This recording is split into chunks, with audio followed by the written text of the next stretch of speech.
My husband hated me for an entire decade after the death of his true love. I tried everything to please him, but he only scoffed. If you really want to make me happy, go to hell. That hit hard. But it hit even harder when a truck barreled toward me and he threw himself in front of it. Sebastian saved my life, only to die in a pool of blood. Before his last breath, he looked into my eyes and said, "If only I'd never met you." At his funeral, his mother wept, "I should never have forced him to marry you. He and Jillian belonged together." His father looked at me with pure resentment. "Sebastian saved your life 3 times. Why weren't you the one who died?" Everyone blamed me. Even I did. I was kicked out of the funeral. 3 years later, a time machine was invented. I didn't hesitate, I traveled back. This time, I would cut all ties with Sebastian. Let him be happy. Let everyone be happy. But something went wrong. The machine didn't take me to the beginning. I opened my eyes and there he was, Sebastian Payne, 13 years younger, standing in front of City Hall. We were moments away from getting married. His voice hit me like ice. "My parents are threatening to kill themselves if I don't marry you, Sienna Rouse. You must be proud. But even if we go through with this, what do you think you'll get out of it? Happiness?" He smirked. The Sebastian from the future was colder, calm and guarded. But this younger version still carried fire in his eyes. "Sebastian," I said, steadying my breath, "you don't want to marry me because you love Jillian Brown, right?" He stiffened slightly, then scoffed. "Yeah. So what? We're already here. You think there's a way out?" "There is," I said quietly. He let out a sharp laugh. "I'm done with your mind games. Just sign the papers. Get the certificate." He walked away. In both timelines, I had loved him for years. And in both, he never loved me. Even his parents once told me, "Sebastian has a sharp tongue but a soft heart. If he didn't love you, why would he risk his life for you?" But they were wrong. He saved me because he was kind, not because he loved me.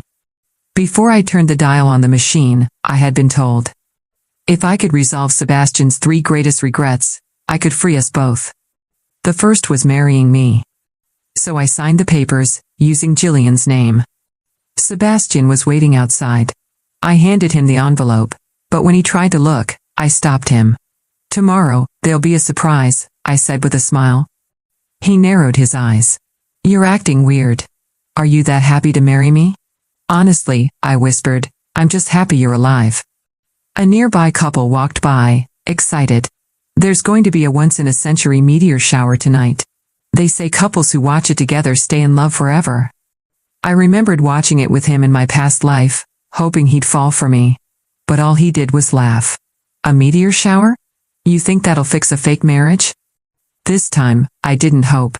But to my surprise, Sebastian said, "If you want to see it, I'll go with you. But no honeymoon. I've got work." I nodded. He flagged a taxi. "I'll pick you up later." Then his phone rang. Jillian hurt her hand. "I need to check on her. Go home on your own, all right?" "All right," I said. "You used to hate when I went to see her," he muttered. "Changed your mind?" Before I could answer, he added coldly, "Doesn't matter. We're married now. She's no threat." He left. He didn't see my bitter smile. The truth? I had never tried to keep him from Jillian, except once. Years ago, I saw Jillian kiss an older man. Later, I learned she had been with several sugar daddies. That's when I tried to stop Sebastian. But he never knew. Even after her death, he spent 10 years drowning in guilt. If I had to choose, I'd rather see him alive and with Jillian than dead and broken by regret. I went to the university to secure my admission and then returned home. Sebastian's mother, June, greeted me warmly. "You're back. Got the certificate? Where's Sebastian?" He had something urgent at work. She frowned. That boy. On such an important day. His father, Callum, just laughed. They're married. Dinner can wait. Watching them, my heart ached. "Mr. and Mrs. Payne," I said gently. "We didn't get the certificate. I finalized plans to study abroad. I'm leaving in a few days." June's face fell. "What? Did Sebastian pressure you? You know how much you mean to him. And you studied psychology on your own just to help him." Callum nodded. He's just stubborn. Once you're married, he'll come around. They said all of this before, and it only led to pain. I reached for June's hand. You can't force love. He never loved me. I had a dream last night. In it, we married. But he avoided me. He worked himself sick. When I brought him soup, he refused it. He told me I brought him more pain than joy. And when he was 30, he died saving me. June's eyes filled with tears. I know it was just a dream, I continued, but maybe it's a warning. Maybe we're not meant to be. I just want him to live. Sebastian loved music. He hated business. He only gave it up because of the injury he got saving me. He only married me because of family pressure. I was the mistake. And I don't want to be that mistake again. I'll still take care of you both, I whispered. Even if I'm not your daughter-in-law, I'll be your daughter. They nodded, silently weeping. That was his second regret, not standing up to his parents. Maybe, in this timeline, I helped him do that. The time machine gave me 36 hours. One regret remained. As night fell, I walked to the observatory alone. The stars were just beginning to fall. The wind was gentle atop the observatory hill, brushing against my skin like a whisper from the universe, reminding me that time was fleeting.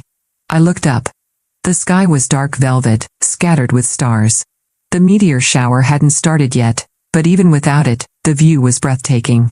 It had been 13 years since I last stood in this exact spot, watching the heavens and foolishly hoping the stars could fix a broken heart. A soft set of footsteps approached from behind. I didn't turn around. I thought you'd be gone by now. Sebastian's voice broke the silence. I turned slightly. I wanted to see the meteor shower. You really like this kind of stuff, huh? He stepped beside me, hands tucked into his coat pockets. You and your silly dreams. I didn't flinch at the mockery. I knew him too well. His insults were armor he had built to protect wounds he never let anyone see. Instead, I smiled gently. I guess I've always liked things that don't last. Maybe that's why I held on to you for so long. That caught him off guard. He shifted, glancing sideways. You're talking like we're not married. I exhaled. Because we're not. Not really. You just haven't read the papers yet. A flash of confusion crossed his face, followed by a scoff. What are you trying to do, Sienna? Win some moral high ground? Prove you're better than me? No, I whispered. I'm just trying to set you free. The first meteor streaked across the sky, long and golden. Then another.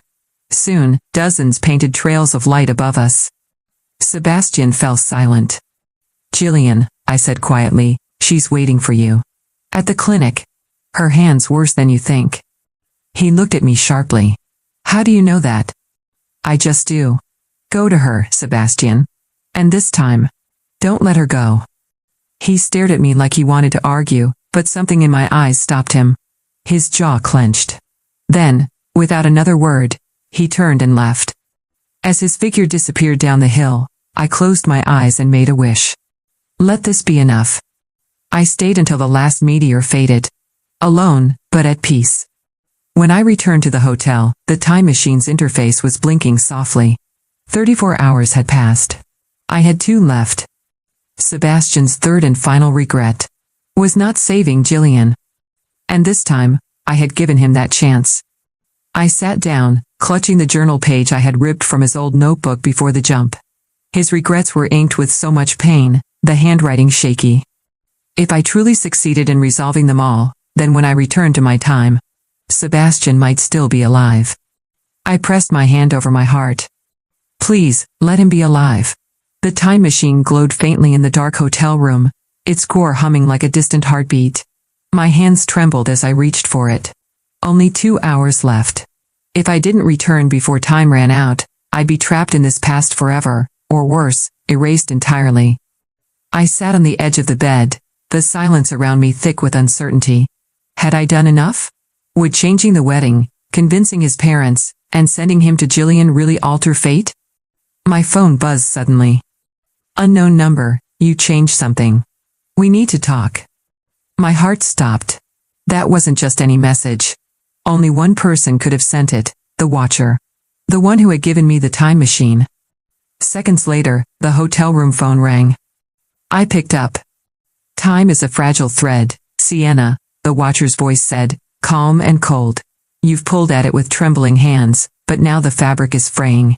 Come to the rooftop, now. I raced up the emergency stairs, taking them two at a time. The moment I pushed the door open, the wind howled around me. And there he was, tall, cloaked, and standing in front of the machine's twin-core beacon. You didn't tell me the jump would land me at the wedding, I said, breathless. I didn't control when you'd land. The time machine chose that moment because it was the crossroads of all three regrets. I fixed two of them, I insisted. The wedding, and his parents. He's with Jillian now. He'll choose her. The watcher turned slowly. His face was lined with age, but his eyes glowed with unnatural clarity. You gave him the chance. That's all we can do. But the final regret, saving Jillian, depends not on you, but on fate. And fate isn't easily rewritten. My chest tightened. What do I do? Nothing, he replied simply. In 1 hour, you'll return to your time. Either Sebastian will be alive, or not. The path you've paved is fragile. One wrong step, one moment of doubt, and it may unravel. He stepped closer. But be warned, Sienna. Love does not guarantee salvation. If Jillian lies again, if she was never worth saving, then Sebastian's heart may still break. And a broken man will always find a way to die young.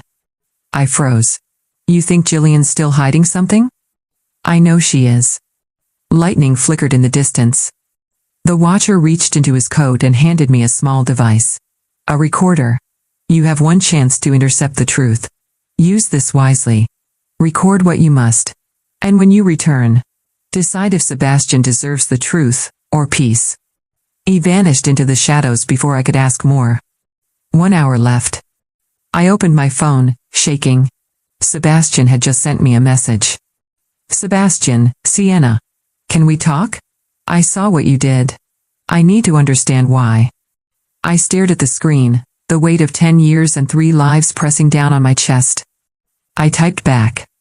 Meet me at the alley behind Wren Street. The one where we first met. The place where he'd saved me. The first time.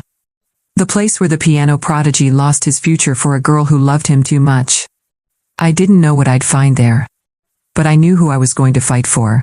The alley hadn't changed. 13 years later, or earlier, depending on how you looked at it, it still smelled faintly of damp concrete and forgotten promises. Rusted pipes lined the brick walls, and a flickering street lamp buzzed overhead. I wrapped my coat tighter around myself as the wind whipped down the narrow corridor. Sebastian was already there. He leaned against the wall in the exact spot he had once bled for me, hands buried deep in his pockets, his expression unreadable. His sharp jaw was clenched, but his eyes, those damn eyes, were stormy and restless. You picked a strange place to meet, he muttered. I picked the place where everything changed, I replied softly. He looked up, gaze flickering with unease. Why did you put Jillian's name on the license? Because I wanted you to have the life you should have had, I said. Not the one that was forced on you. Not with me. Not out of guilt or pressure. You think I married you out of guilt? His voice was sharp, cutting. You think that's why I risked my life for you? 3 times? My breath caught.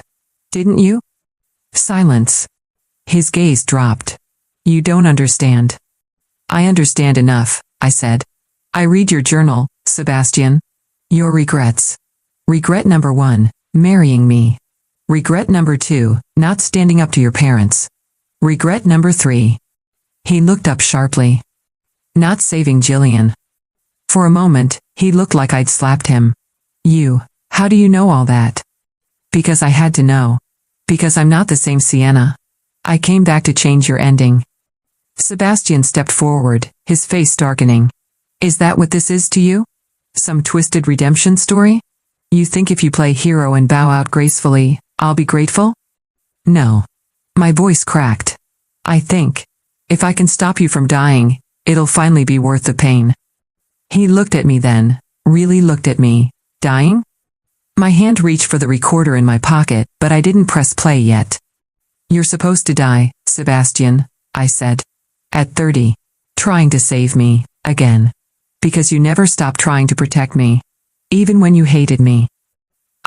He opened his mouth, but the words didn't come. Don't you see? I whispered. Even after all the bitterness, the distance, the resentment, you still threw yourself in front of a truck to save me. You may have hated me, but your heart never changed. Tears threatened to fall, but I kept my voice steady. I came back to stop that from happening. To give you your life back. If being with Jillian makes you happy, then be with her. If you want to chase music again, chase it. Don't die for me. Not again. Sebastian looked haunted. You talk like you've already lost me. I did. I watched you bleed out in front of me. I heard your last words. If only I'd never met you. And I lived with that echo for 10 years. He turned away, running a hand through his hair. I didn't mean it. It doesn't matter. I smiled, heartbreaking. I forgave you anyway. Then, I pulled out the recorder and clicked play. Jillian's voice came through, shaky, panicked. A voicemail from her phone, recorded the day before the wedding. I told Sebastian the baby wasn't his. I needed money, so I told the truth to his mom. She said if I disappeared, they'd pay me double what I asked. I never meant for things to go this far. Please. Someone help me. Sebastian went pale. I got that message yesterday, I said. From a burner number. Someone knew I'd need it. He collapsed onto the step behind him, stunned. She lied? She took the money. Faked her way out. Let you grieve for 10 years, Sebastian. While I stayed by your side and watched you destroy yourself. His head dropped into his hands. I wasted so much time. No, I whispered, sitting beside him. You loved deeply. Even if it was misdirected. Even if it broke you. A pause. Then he looked at me again, voice raw. So what happens now? I looked at the sky. Now? We wait. I've done all I can. If fate's been rewritten, you'll live past 30. And if it hasn't? Then at least I got to say goodbye the right way. We sat in silence as the stars began to fade and the world shifted toward morning. When I opened my eyes, I was lying on the cold hotel bed, the faint blue glow of the time machine slowly pulsing beside me. The hum was gone. The countdown had ended. I had returned. My heart raced as I sat up. The last thing I remembered was watching Sebastian in that alley, his eyes full of anguish, his world collapsing in slow motion. I had left him there, with the truth, with Jillian's voice still ringing in his ears, and the weight of a future he never asked for. Now, everything felt different. I reached for my phone, fingers trembling. If time had shifted, the evidence would be there, in the details. I opened my gallery. There it was. A photo of a smiling Sebastian. Dated yesterday. Age, 31. Caption, my first recital since college. Thank you all for believing in me. My breath caught in my throat. He was alive. The time machine had worked. I collapsed onto the mattress, tears spilling freely. Not because I had saved him, but because he had finally chosen to save himself. Then the phone buzzed. Sebastian. I had a dream last night. You were crying in an alley. And when I woke up, I knew I owed you more than I ever gave. I don't remember everything, but something's changed. I want to see you. Can we meet? I stared at the message for a long moment, unable to move. Something inside me shifted, not joy, not relief, but something quieter. A peace I hadn't known in over a decade. I typed back. Me. Only if we can go somewhere with a piano. He replied almost instantly. Sebastian. Meet me at the recital hall. I'll play for you. The recital hall was nearly empty when I arrived. Just a few scattered chairs, sunlight pouring in through the tall windows, dust dancing in golden beams. And Sebastian, standing on stage, adjusting the bench, rolling up the sleeves of his crisp button-down. His fingers looked steady, confident, whole. He looked up when I stepped in, and for a moment, we just stared at each other. I didn't think you'd come, he said softly. I didn't think you'd remember. He gave me a half smile. I don't remember everything. But I remember enough. I remember pain. And a lot of silence. But I also remember a girl who stayed. A girl who smiled even when I didn't deserve it. I walked closer. And now? I asked. He gestured to the piano. Now, I want to play something I wrote. For you. I think I've always been trying to write it. I just never got the ending right. Sebastian sat down and rested his fingers on the keys. And when the music began, I felt the past unravel. Every cold night. Every unspoken word. Every moment I wondered if love could be one-sided forever. All of it melted into the melody. It wasn't perfect. Some notes trembled. Others missed. But it was real, alive. And when the final chord rang out and he looked up at me with glassy eyes, I finally understood. I had gone back to save him. But in doing so, I had saved myself too. The final note hung in the air like a breath held too long. Then silence. Sebastian stayed seated at the piano, his fingers resting lightly on the keys, as though letting go would make the moment vanish. I didn't move either. For the first time in years, or maybe lifetimes, there was nothing left to run from. I didn't know how to say it before, he said finally, voice low. Everything I felt for you. It was buried under so much grief. So much confusion. But that night, when I got that message, when I saw what you did, it was like something in me cracked open. I stepped closer, heart pounding. You remembered? Not everything. Just pieces, dreams, feelings that don't fit with the memories I thought I had. He turned to face me, eyes searching mine. But one thing keeps echoing. What? That I died. Hating you. And that you still loved me anyway. The words stabbed like glass, but I nodded. I did. He stood up slowly. Sienna, why didn't you tell me the truth about Jillian sooner? About what she did? I hesitated, then answered honestly.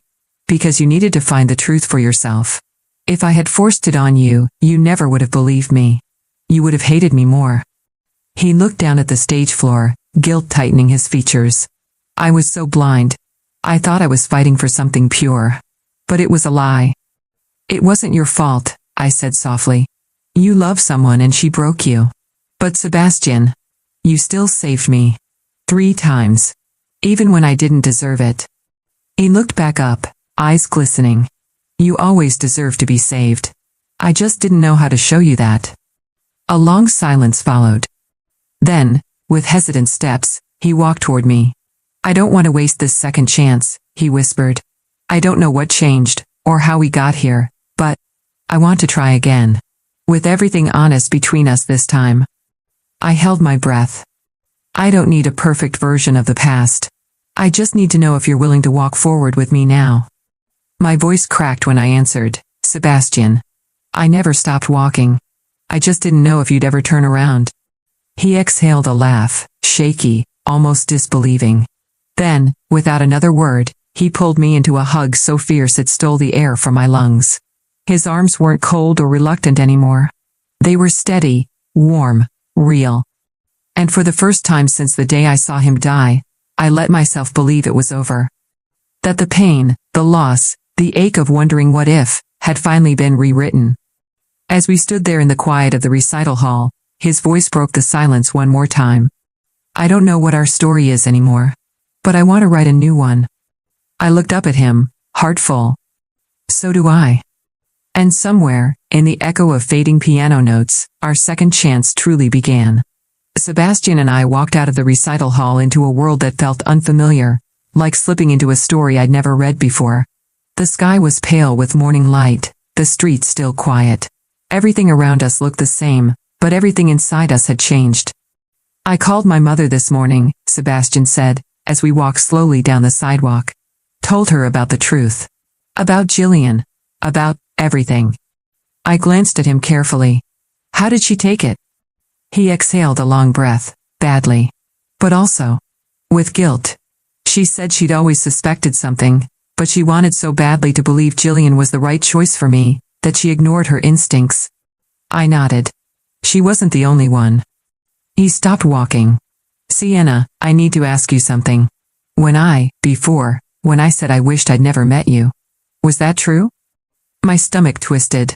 It hurt more than anything, but I understood why you said it. You were dying. In pain. And full of regret.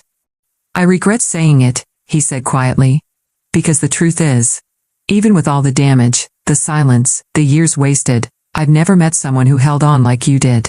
I don't know why I pushed you away so hard. I looked at him, voice barely audible. Because you thought you didn't deserve love. He blinked. You thought you had to atone, I continued.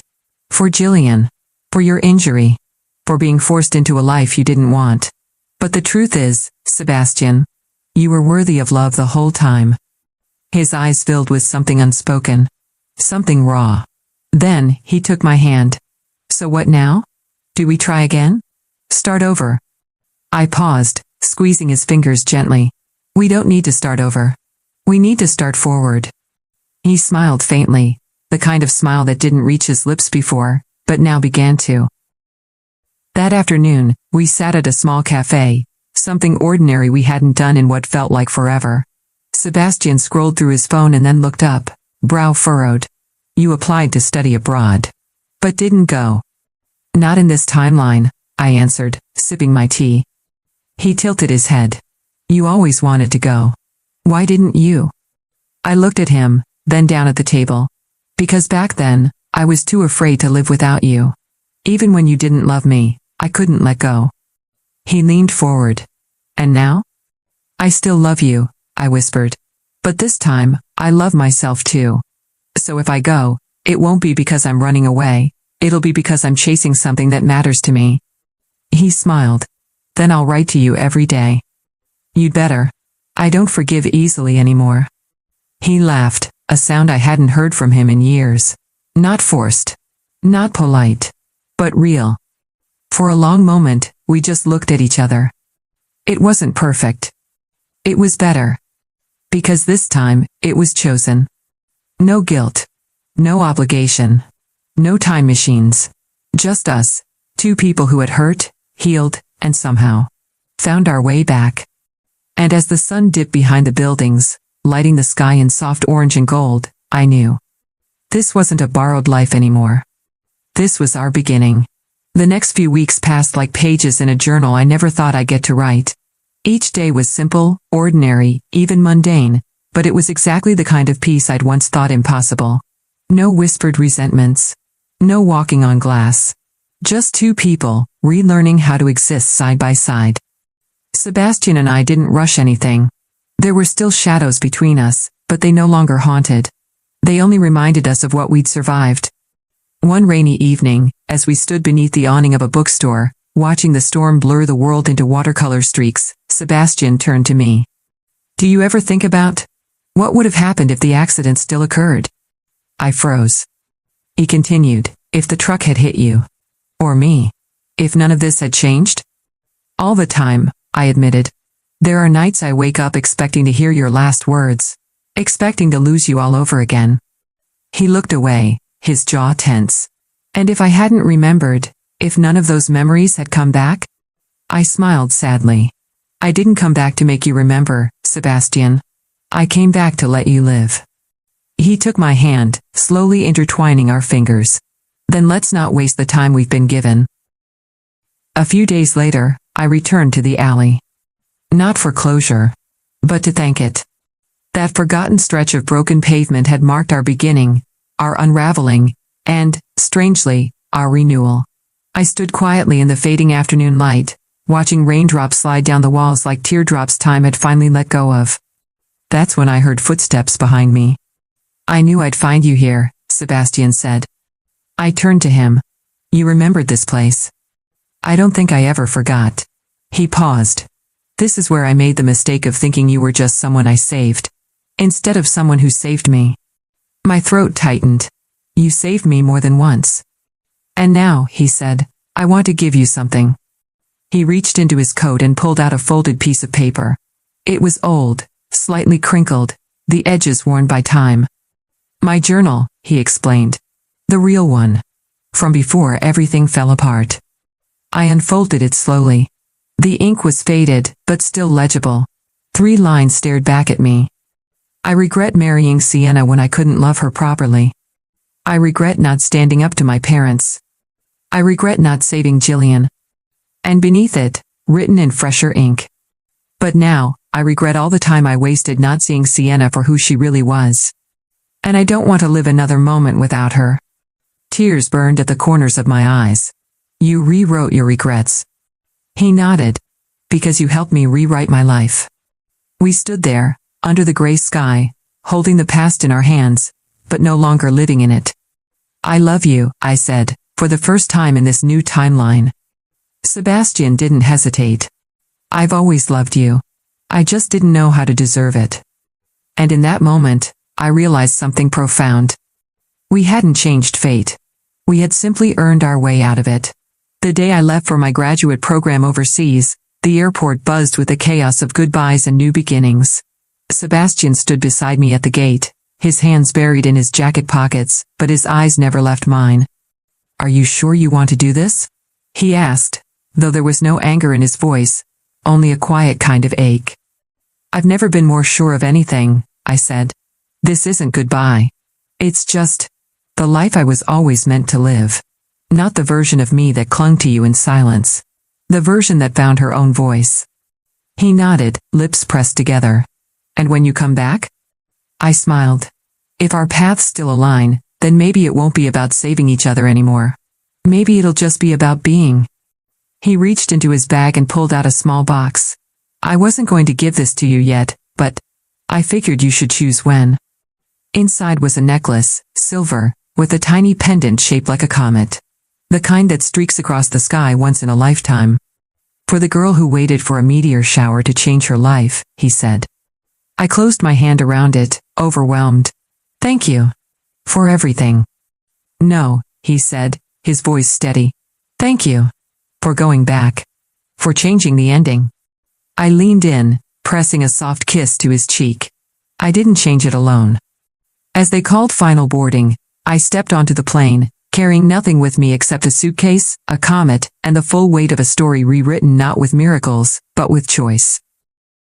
1 year later, I returned home to a small city that had changed just enough to feel new. At the local gallery, a charity auction was being held.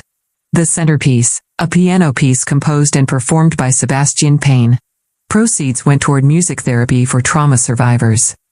I watched from the crowd as he sat at the grand piano, posture relaxed, confidence flowing from his fingers into the keys. This time, there was no hesitation. No shadow of Jillian. No burden of the past. Only light. After the performance, he spotted me before I could approach him. He broke into a grin, one I hadn't seen in years. I was hoping you'd come. I wouldn't miss it, I said, holding up the pendant he'd given me. Still wearing it. I'm glad. He stepped closer, lowering his voice. I have something for you. He handed me a worn leather-bound book. It was his journal. The original, and the updated one. Side by side. Inside the final page, a new entry had been written. Greater than today, I saw her in the crowd again. Her smile still stops time. I don't know what the future holds. But if she says yes, I'll never waste another moment trying to rewrite the past. I'll just write the rest, with her. I looked up, breath hitching. Are you asking me to stay? No, he whispered, pulling me into his arms. I'm asking if I can go wherever you go. For the first time in forever, I said yes without fear. Because love wasn't about rewriting time. It was about living the time we're given, with someone who chooses you back. 3 years later. The air was warm that morning, the kind of golden hush that made everything feel possible.